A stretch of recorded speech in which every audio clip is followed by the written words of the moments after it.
Everyone, welcome to अंक math. आज हम अपने ट्रिग्नोमेट्री का जो हमारी सीरीज चल रही है उसी में हम ट्रिग्नोमेट्रीज के कुछ स्पेसिफिक रेशियोज के बारे में पढ़ेंगे। तो स्पेसिफिक रेशियोज से यहाँ पे क्या मतलब है, देखो लास्ट वीडियो में हम लोगों ने सीखा कि sine theta, cos theta, tan theta, ये हमारे पास कुछ ट्रिग्नोमेट्रिक फंक्शंस या रेशियोज जो भी बोलना चाहो ये हैं। इन्हीं के साथ में इनके वाइज जो इनके रिवर्स भी हैं वो भी हैं, जैसे कि ये कोसेक थीटा 1/sin थीटा है, ये सेक थीटा, और ये इसका रिवर्स कॉट थीटा। ये सारे रेशियोज थे। अब देखो हमने क्या किया, हमने देखा कि ये जो साइन थीटा कॉस थीटा मैंने क्या बताया, जो ये थीटा है, ये थीटा मेरा क्या है, ये थीटा है मेरा ये एंगल, ये थीटा मेरा ये क्या है, ये एंगल। इस रिस्पेक्ट में हम क्या करते हैं, हमारी बेस और परपेंडिकुलर क्या हो जाते हैं, चेंज हो जाते हैं, क्योंकि राइट एंगल में 90 तो फिक्स है। हमारे पास चेंज की पोजीशन कहाँ, एक यहाँ पे और एक यहाँ पर आती है। तो उस कंडीशन के बाद देखो अब इसमें स्पेसिफिक रेशियोज से हमारा क्या मतलब है। स्पेसिफिक रेशियोज से मेरा यहाँ पे मतलब ये है कि देखो कि जैसे कि मान लो ये थीटा है, तो ये थीटा कुछ ना कुछ वैल्यूज तो होंगी ना इन एंगल्स की भी। अब राइट एंगल ट्राइंगल है आपके पास, ये देखो ये राइट एंगल ट्राइंगल है एक। अब मान लीजिए ये तो 90 होगा ही हमारा, इन दोनों का सम कितना होता है 90। तो इनकी पॉसिबिलिटी क्या है, ये 30 और 60 भी हो सकते हैं, ये 45 भी हो सकते हैं, ये होने को तो कुछ भी वैल्यूज हो सकती हैं। ठीक है, तो हम क्या करेंगे, अब जो ये थीटा है, ये जो थीटा है मतलब ये जो एंगल है, हम क्या करेंगे जब हमारे पास ये एंगल हो। अब तक तो हमने क्या देखा कि हमारे पास ये दो साइड्स होती थी, कोई भी दो साइड, तो पाइथागोरस थ्योरम से हमने थर्ड साइड हम फाइंड कर लेते थे। ठीक है, अब क्या हो गया कि अगर मान लो हमारे पास साइड्स नहीं भी हैं, ठीक है, उस कंडीशन में अगर मान लो कोई दो साइड्स हैं, तो हम डायरेक्ट उसको पाइथागोरस थ्योरम ना यूज करके मैं यहाँ अगर मेरे पास ये एंगल गिवन हो तो उसके रिस्पेक्ट में भी मैं ये वैल्यूज फाइंड कर सकती हूँ। देखो ट्रिग्नोमेट्री का अब हमारे पास हमें धीरे धीरे ये समझ में आने लगेगा कि अब ट्रिग्नोमेट्री का एक्चुअल यूज हमें पता चलने लगेगा। कि जैसे मान लो आपने सुना होगा कि एक डिस्टेंस और हाइट का चैप्टर लगता है हमारे सिलेबस में। तो डिस्टेंस और हाइट क्या मतलब है, डिस्टेंस और हाइट से यहाँ पे ये मतलब है कि जैसे मान लीजिए अगर आपको आपने वॉल के पास में लैडर को देखा होगा, जिसको सीढ़ी बोलते हैं नॉर्मल लैंग्वेज में, इस तरीके से खड़ी है। अगर सपोज करो आपको ये पता हो कि ये जो लैडर है वो हमारे इस अर्थ के साथ इस यहाँ पे कितने डिग्री का क्या बना रही है, एंगल बना रही है, तो उस कंडीशन में आप ये पता कर सकते हो, आप ये भी फाइंड कर सकते हो, ये भी फाइंड कर सकते हो, और आप वो बॉल से कितनी दूर है। इसी तरीके से हमारे पास जो डेली लाइफ में जो यूज है ट्रिग्नोमेट्री का, वो इसी तरीके से आपने कभी सीढ़ियां देखी होंगी, जैसे घर के बाहर जो जैसे मान लीजिए इस तरीके से बनी हुई होती है, तो ये जो इस तरीके से सीढ़ी, तो आप यहाँ देखोगे तो ये भी एक आपके एक तरह से राइट एंगल की ही प्रॉपर्टी काम करती है। यहाँ पर भी इस कंडीशन में भी हम क्या कर सकते हैं, हम यहाँ पे ये कि ये कितनी डिस्टेंस पर बना हुआ है या कितनी हाइट पर बनी हुई है, ये चीज हम यहाँ से फाइंड कर सकते हैं। तो अब यहाँ पे हम जो इस थीटा के साथ मतलब जब हमारे पास ये एंगल दे रखा है ट्राइंगल में, उस एंगल के साथ हम किस तरीके से उसको वैल्यूज को फाइंड करते हैं, ये हम अब इसमें देखेंगे। अब देखिए जैसे कि मैंने कहा कि हमारे पास ये मान लीजिए मेरा ट्राइंगल है, ये ट्राइंगल है गिवन मेरे पास। अब इसमें क्या है मेरे पास कि ये 90, मैं इस थीटा की बात करती हूँ। ठीक है, ये थीटा कुछ भी हो सकता है, 30 भी हो सकता है। अगर ये 30 होगा तो हमें ट्राइंगल प्रॉपर्टी से ये पता है कि ये 60 ऑब्वियस है, होगा ही होगा। ठीक है, तो अब ये 30 के रिस्पेक्ट में अब हमें ये सोचो कि अगर ये एंगल्स दे रखे, अब हमें पता ये समझ में नहीं आता जल्दी से, जैसे ये साइन थीटा, तो मैं अब थीटा मेरे पास 30 है तो मैंने लिख दिया साइन 30 डिग्री, इस तरीके से लिख दिया।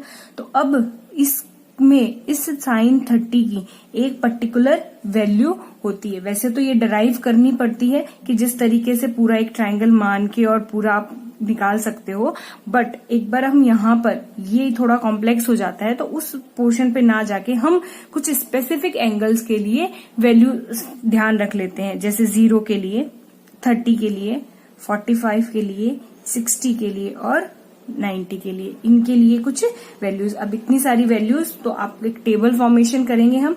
अब टेबल फॉर्म करने के बाद हम देखेंगे कि किस तरीके से आपको ज्यादा वैल्यू नहीं रखनी। एक सिंपल सी ट्रिक के साथ हम ये सारी वैल्यूज याद रख सकते हैं। बट उससे पहले एक चीज और बताना चाहूंगी कि अगर हमारी नेक्स्ट क्लास में जो है वो ट्रिग्नोमेट्रिक आइडेंटिटीज पढ़ेंगे। ट्रिग्नोमेट्रिक आइडेंटिटीज पढ़ेंगे तो उससे पहले मैं कुछ एक चीजें बताना चाहती हूँ जो ध्यान रखना है कि जैसे जो आपका ये tan थीटा होता है, आप उसको sin थीटा और cos थीटा का रेशियो भी लिख सकते हो। कैसे लिख सकते हो ये भी एक्सप्लेन कर देती हूँ कि देखो, हमने देखा sin थीटा जो मेरा होता है वो मेरा P/H है, और cos थीटा मेरे पास क्या होता है, B/H, और जो मेरा tan थीटा है वो मेरे पास है P/B, ये होता है। तो एक चीज आप सोचो, अगर मैं इन दोनों को डिवाइड कर दूं, P/H डिवाइड बाय B/H, अगर इन दोनों को डिवाइड कर दूं तो H से H कैंसिल हो जाएगा, मेरा क्या बचेगा, P/B, ये रिमेनिंग रहेगा। तो क्या P/B को मैं tan थीटा लिख सकती हूँ? ठीक है, तो एक ये चीज थोड़ी सी आप ध्यान में रखना कि ये यहां से आई मेरे पास। ठीक है, ट्रिग्नोमेट्रिक आइडेंटिटीज में हम और अच्छे से आइडेंटिटीज को पढ़ेंगे। अब देखते हैं कैसे हम ये सारी वैल्यूज को ध्यान रख सकते हैं। अब हमारे पास साइन थीटा हमारा है। अब जो ये थीटा है वो 0 एक टेबल में बना। अब देखो, आप सिंपल सा एक थोड़ा सा याद करने की ट्रिक बताती हूँ, वो हम लेके चल सकते हैं। आप क्या करो, जैसे सपोज करो ये 4 हाउसेस या 5 हाउसेस है हमारे। ठीक है, हम क्या करते हैं, हम यहाँ पर काउंटिंग लिखते हैं। काउंटिंग कहाँ से लिखते हैं, काउंटिंग लिखेंगे 0 से। 0 1 2 3 4, ये काउंटिंग है। ये हमने मान लिया 4 हाउस है, चारों हाउसेस के नंबर्स है, house number 0, house number 1, house number 2, house number 3 और हाउस नंबर 4।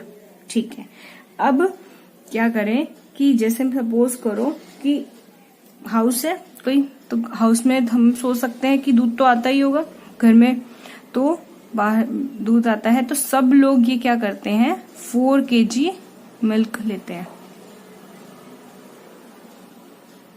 4 kg मिल्क लेते हैं।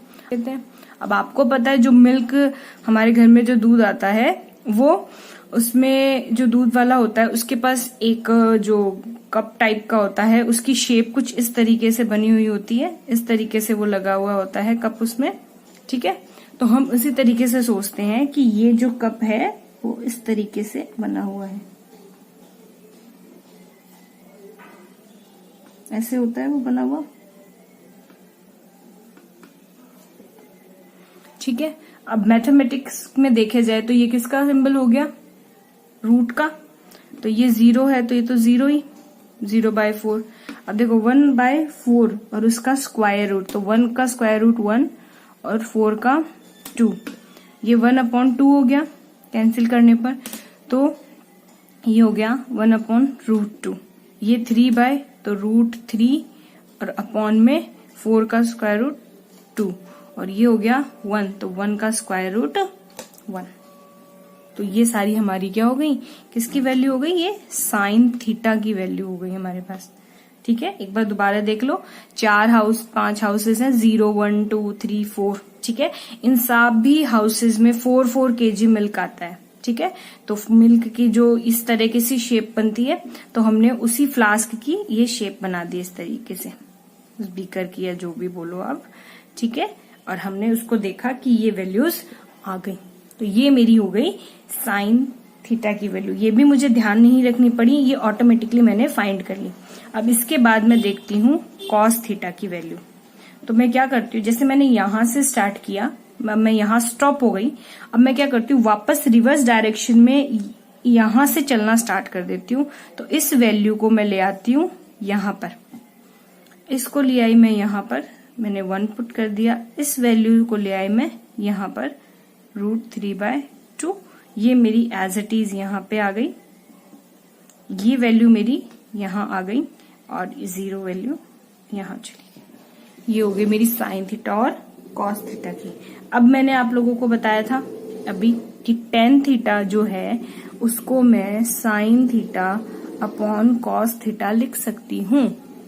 तो क्यों ना, अब मुझे टेन थीटा अगर फाइंड करना है तो मैं इन दोनों वैल्यूज को क्या कर दूं, आपस में डिवाइड करती हूँ।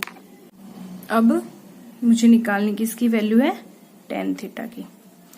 टेन थीटा मैंने क्या बताया, टेन थीटा को मैं लिखना है मैंने sine theta upon cos theta. मतलब अगर मैं इन दोनों वैल्यूज को डिवाइड कर दूं तो मेरे पास क्या आ जाएगी, cos theta, sorry tan theta, 1/0 और 1, तो 0 और 1 मेरा क्या हो गया, 0, तो ये तो मेरा 0 ही आ गया। ठीक है, सेकेंड वैल्यू है मेरी 1/2 डिवाइड बाय √3/2, तो 2 से 2 कैंसिल, सो मेरी वैल्यू आ गई 1/√3। अब 1/√2 डिवाइड बाय 1/√2 कैंसिल, तो मेरा 45 हो गया 1। इसी तरीके से √3/2 अपॉन 1/2, तो मेरी वैल्यू आ गई सिर्फ √3। अब 1/0, देखो जो हमारे मैथमेटिक्स है, हम जैसे रैशनल नंबर की डेफिनेशन पढ़ी होगी कि जो नंबर p/q में रिप्रेजेंट करे और q कांट बी 0, तो कहने का मतलब होता है कि q जो डिवाइड में जो हमारा q मतलब जो वैल्यू होती है वो 0 नहीं हो सकती। आपने कभी कैलकुलेटर में भी ट्राई किया होगा कि अगर आप 1/0 लिखते हो तो आपको इनकरेक्ट फॉर्मेट वगैरह कुछ मैसेज शो होता है। कहने का मतलब है अगर डिवाइड में 0 है तो वो हमारा एक वैलिड नहीं माना जाता। किसमें, मैथमेटिक्स में। तो जो चीज वैलिड नहीं है हम उसको क्या कहते हैं, या तो नॉट डिफाइन लिख सकते हैं या फिर उसको इनफाइनाइट, इस सिंबल को बोलते हैं इनफाइनाइट, तो इनफाइनाइट भी लिख सकते हैं, और अगर हम नॉट डिफाइन भी लिखें तो भी वो चल सकता है। क्लियर। अब हमारे पास 3 रेशियो आ गए। अब हमारे पास कौन सा है, कोसेक थीटा। अब हमने देखा ही था लास्ट में कि साइन का जो रिवर्स है वो क्या है, कोसेक। ठीक है, तो साइन का रिवर्स मतलब साइन की वैल्यूज का रेसिप्रोकल, तो 0 का रेसिप्रोकल क्या हो जाएगा, हमारे पास 0 है। ठीक है, इस तरीके से, तो इसका रेसिप्रोकल 1 0, तो 0 तो होता नहीं, वही डिवाइड में आ गया, तो ये हमारा हो गया इनफाइनाइट। 1/2 2, इसका रिवर्स √2, इसका रिवर्स 2/√3 और 1 का रिवर्स 1। सेम एज हमारा क्या होता है, सेक थीटा। सेक मैंने क्या बताया था, कोसेक जो होता है वो, जो सेक है वो कोस का रिवर्स होता है, तो 1 का रिवर्स 1, सेम ये 2√2 ये √2, ये 2, फिर 0 पे नॉट डिफाइन। फिर इसके बाद हमारे पास वैल्यू किसकी आती है, कॉट। तो जो कॉट थीटा है वो मेरा क्या है, 10 का रिवर्स, तो 10 का रिवर्स है तो ये क्या हो गया, नॉट डिफाइन, इसका रिवर्स √3, 1 का रिवर्स 1, ये 1/√3 और नॉट डिफाइन। नॉट डिफाइन किसको लिखा था मैंने, जब मेरा 1/0 आता है, तो अब मेरा इसका रिवर्स करूंगी तो 0/1, तो 0/1 मेरा क्या हो जाएगा, 0। ये सारी वैल्यूज हमें ऐसे ध्यान रखनी है। तो इसमें ध्यान कुछ भी नहीं रखना, साइन थीटा की मैंने ट्रिक बता दी आपको उस तरीके से। देन कॉस को हमें क्या करना है, साइन की वैल्यूज को रिवर्स ऑर्डर में लिखना है। टेन थीटा जो है वो मेरा साइन अपॉन कॉस होता है, तो ये सारी वैल्यूज आ गई। कोसेक जो है वो मेरा साइन का रिवर्स है। इसी तरीके से कॉस जो है वो सेक का, जो कॉट है वो मेरा 10 का रिवर्स, मतलब उनके रेसिप्रोकल्स हमें लिखने हैं, और ये सारी वैल्यूज आ गई। अब हम इन पर एक क्वेश्चन का एग्जाम्पल देखते हैं कि किस तरीके से अब हमें इन क्वेश्चंस को यूज करना है। देखो एग्जाम्पल लेते हैं हम। एबीसी एक ट्रायंगल है, जो बी जो है हमारा 90 डिग्री है। सो सबसे फर्स्ट वर्क जो हमारा क्या है वो क्या है, हमें एक हमारा ट्रायंगल ड्रॉ करना है।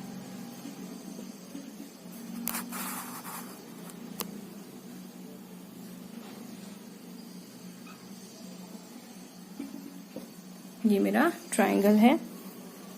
अब देखिए इस ट्रायंगल में मेरे पास जो बी है वो मेरा है 90 डिग्री, और ये हो गया मेरा ए, ये मेरा सी। एबीसी ट्रायंगल हो गया। अब इसके बाद में क्या दे रखा है, ए बी मुझे 5 सेंटीमीटर गिवन है, ए सी बी ये जो एंगल है वो मुझे गिवन है 30 डिग्री। तो मुझे क्या करना है, लाइन जो मेरा लाइन सेगमेंट है क्या, बीसी और एसी, ये क्या करना है, मुझे फाइंड करना है। अब देखो, अब तक तो हमने क्या किया था, हमारे पास 2 साइड्स गिवन होती थी तो हम क्या करते थे, थर्ड फाइंड कर लेते थे। अब हमारे पास देखो चीजें वही 2 गिवन है, एक गिवन है, इस बार क्या है, एंगल गिवन है। तो अब एंगल में क्या करते हैं, देखो हमारे पास क्या गिवन है, अगर हम इस एंगल के रिस्पेक्ट में चले तो मेरा ये जो है बीसी जो है वो मेरा बेस, एसी जो है मेरी हाइपोटेन्यूज, और जो एबी है वो मेरी परपेंडिकुलर है। क्लियर, इस ट्रायंगल की परपेंडिकुलर। अब देखो आप सोच सकते हैं, जैसे मान लो साइन थीटा सबसे पहले मैं लेके चलती हूँ, तो मैंने आपको बताया साइन थीटा जो मेरे पास है वो मेरा होता है P अपॉन एच। ये P अपॉन एच, तो P तो है मेरे पास और H मेरा मिसिंग है, लेकिन मेरे पास एक चीज और इस बार दे दी। इस बार मैं साइन थीटा को क्या लिख सकती हूँ, साइन 30 लिख सकती हूँ। साइन 30 लिख दिया मैंने, ठीक है। तो अब देखो P मेरा हो गया कितना 5 और H मेरा मिसिंग है। मैंने क्या, कभी भी क्या होता है, जब 3 में से अगर मान लीजिए हमारे पास 2 डेटा गिवन है तो हम जो क्या करते हैं, थर्ड वैल्यू हम इजीली फाइंड कर सकते हैं। अब साइन 30 जो है वो साइन 30 क्या होता है, अभी हमने देखा साइन 30 की वैल्यू मेरे पास 1/2, साइन 30 1/2, तो ये हो गया H। तो जो मेरा H आएगा वो कितना आ गया, मल्टीप्लाई हो गया कितना 10। तो मेरा जो AC है, H क्या है AC, तो AC की लेंथ मेरी आ गई 10। अब मेरे पास क्या है, मुझे क्या निकालना है, line segment BC। Line segment BC निकालना है तो इसके लिए मेरे पास क्या है, मुझे पता है cos थीटा मेरा जो होता है उसमें मेरे पास बेस आता है, B अपॉन, क्योंकि अब मेरे पास H आ गया, cos 30, तो B मुझे नहीं पता लेकिन H अब मुझे पता चल गया। अब हमारे पास सेम ऐसे ही cos 30 की वैल्यू क्या थी, हमने देखा तो cos 30 था √3/2। B क्या है मेरे पास, मुझे नहीं पता, और 10। तो यहां से अगर मैं B की फाइंड वैल्यू करना चाहूं तो मेरे पास आ गया 10 मल्टीप्लाई √3/2। और मैं चाहूं तो इसको और सिंपल कर सकती हूं, ये हो गया 5√3। तो ये मेरी क्या आ गई, मेरे पास बेस आ गया 5√3। और हम चेक कैसे कर सकते हैं हमारी वैल्यू सही नहीं है या नहीं, तो पाइथागोरस थ्योरम लगा लेते हैं। 5 और 5√3 स्क्वायर, तो इस कंडीशन में क्या हो जाएगा हमारे पास 25, इसका हो गया 25 इंटू 3 तो 75, 100 और 100 का रूट मेरा आ गया 10। तो मेरा H की वैल्यू जो क्या है वो है 10। दैट मीन्स मेरा जो ये आंसर्स हैं दोनों, ये क्या है, करेक्ट है। अब पता चला कि हम किस तरीके से अब इन एंगल्स की वैल्यूज को यूज कर सकते हैं। मैंने बोला ना, होने को सारी वैल्यूज होती हैं हमारे पास, जो आगे इंजीनियरिंग में है वो यूज होती हैं, ठीक है। बट अभी हमारे पास जो इस लेवल पे सीखने के लिए है, तो हम कुछ ऐसी वैल्यूज लेते हैं जो इजी टू कैलकुलेट है, ठीक है। तो इस तरीके से कर सकते हैं। एक और एग्जाम्पल देखते हैं। हमारे पास कुछ इस टाइप के भी क्वेश्चन है, जैसा आपको दिख रहा है, क्या दिखा है, साइन 60 इवेल्युएट करना है हमें सिर्फ वैल्यूज को, सिंपल cos 30, cos 60, साइन 30। सो अब इसमें कुछ भी नहीं है, साइन 60 की वैल्यू √3/2, cos 30 मेरे पास √3/2, cos 60 मेरे पास क्या है 1/2, sign 1/2, that is 3/4 plus 1/4, 4 3 plus 1 that is 4/4, ये 1। ये कुछ इस टाइप के क्वेश्चंस भी होंगे जो इवेल्युएट। तो मैं आपको एक इसका PDF लिंक डिस्क्रिप्शन बॉक्स में दे रही हूँ कुछ क्वेश्चंस का इससे रिलेटेड। सो प्लीज आप ट्राई कीजिएगा सॉल्व करने की, और अगर आपको कोई डाउट हो तो एज यूजुअल आप अपने डाउट अब कमेंट सेक्शन में पूछ सकते हैं। और अगर आपको वीडियो पसंद आया है तो प्लीज लाइक कीजिए, चैनल को सब्सक्राइब कीजिए। Thank you.